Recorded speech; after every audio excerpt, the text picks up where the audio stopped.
Developed and published by Atari in 1980, Missile Command is an arcade classic I missed out on entirely on account of not having been born yet. Thankfully, I had the Atari 2600 to slake my lust for global thermonuclear war. Well, they may not be nukes, but that's how it feels whenever I lose. It's like my complete and utter failure resulted in millions of casualties in a blink. So much fun. As much as I love this game, control has always been a sore spot for me. It's not long before the sky is littered with missiles falling faster and faster with each wave, and I'm cursing the joystick with every obscenity imaginable. Believe me, I can imagine quite a bit. Not to say the joystick's inadequate, though I wouldn't say it's ideal. The arcade made use of a trackball, which makes sense. I recently decided to snag one, and hot damn does it make one hell of a difference. I'm not sure how it compares to the arcade original, though it's a marked improvement over joystick. Alright, let us fast forward to the mid-90s. Missile Command, like Tempest, Defender, and Breakout before it, finally receives a 64-bit update. Missile Command 3D for Atari Jaguar, made courtesy of Virtuality Entertainment. Seems odd that they went with 3D over 2000, doesn't it? We'll get to that. First, let us see what's under the dome. There's Original, which is supposed to be classic Missile Command, but it's not. Still, it plays well as it can using a D-pad. Players use A, B, and C to fire missiles from their corresponding turrets. This is consistent with the arcade original, where the 2600 knocked it down to 1. I guess that makes sense, seeing as how it only had the one button. Just wish I got that flashing end screen when I lose. It may be depressing, but I don't know, it just doesn't feel like total failure anymore. That saddens me for whatever reason. One other feature worth noting is that by pressing 9 on the keypad, you'll cycle through a few borders. We have an old TV screen, an arcade cabinet, and even links. You can zoom in or out, tilt, whatever. While it's cool, it doesn't really add anything to the gameplay in my opinion. I mean, fuck, who'd want to play it like this?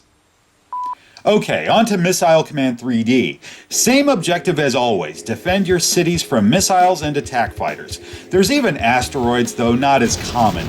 The only real change here is that it's 3D, meaning you must move your scope about the playfield in search of incoming threats. Notice the radar uses that blue rectangle to represent your field of vision? It works fairly well, and I took to it much easier than expected. There's power-ups like the Cascade and Smart Bomb that dazzle a wee bit. This is where I recommend using a Pro controller, otherwise you'll have to rely on the keypad, which will suck a fuck ton as waves intensify. That will come sooner than you think. Now, I actually like the visuals. It's a pleasing mix of flat-shaded and texture-mapped polygonal environments and objects. The lens flare is a nice touch, adding to my immersion. It's not bad, really. Hey, I like Iron Soldier, bear that in mind.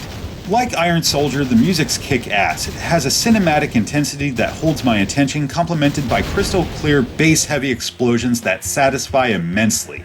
I wish there were a few more sound effects to fill it out, like my rockets launching or even the ships passing overhead.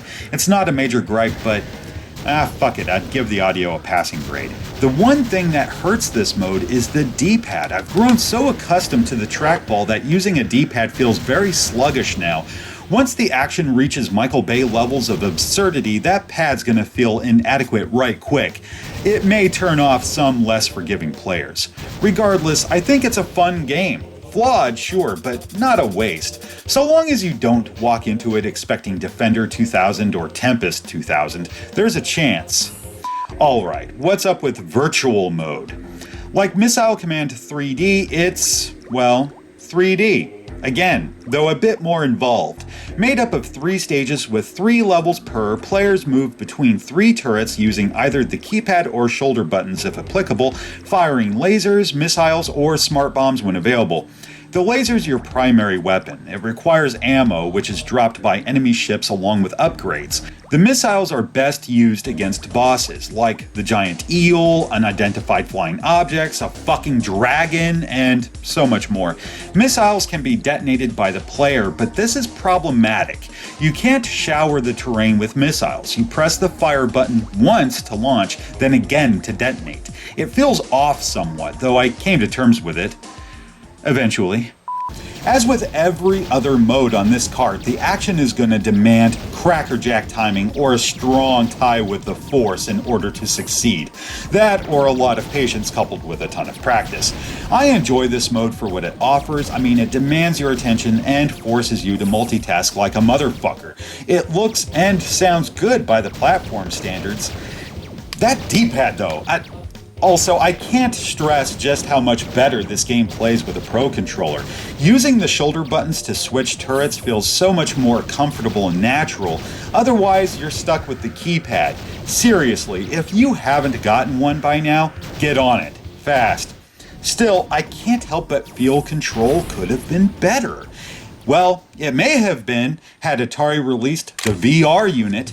You heard right, folks. The whole reason Missile Command 3D didn't get stamped with a 2000 label is because it was to be the first game to support Jaguar VR, a headset fitted with two tiny screens over each eye displaying the same image that used infrared sensors to track movement. Fuck. While Jaguar VR was meant to launch with or shortly after Missile Command 3D, Atari scrapped the whole thing, leaving only a few prototypes and demos in its wake. Virtuality, the developers of said venture, went bankrupt, and that's that. Nevertheless, at the time of this recording, there were a few functioning prototypes. In fact, Clint Thompson was once fortunate enough to have owned one and even shared his experience with me. He said, "When I first got it, the thing tracked flawlessly and super fast. You suddenly realize that the Jaguar is much faster than the crippled or slow result of being forced to use the D-pad over the headset." Doesn't that just figure? In closing, I think Missile Command 3D is a reasonably fun game. I wouldn't say it's a must-own Jaguar release, but if this looks at all appealing to you, then it may be worth a shot. Otherwise, you may want to stick to Missile Command on 2600.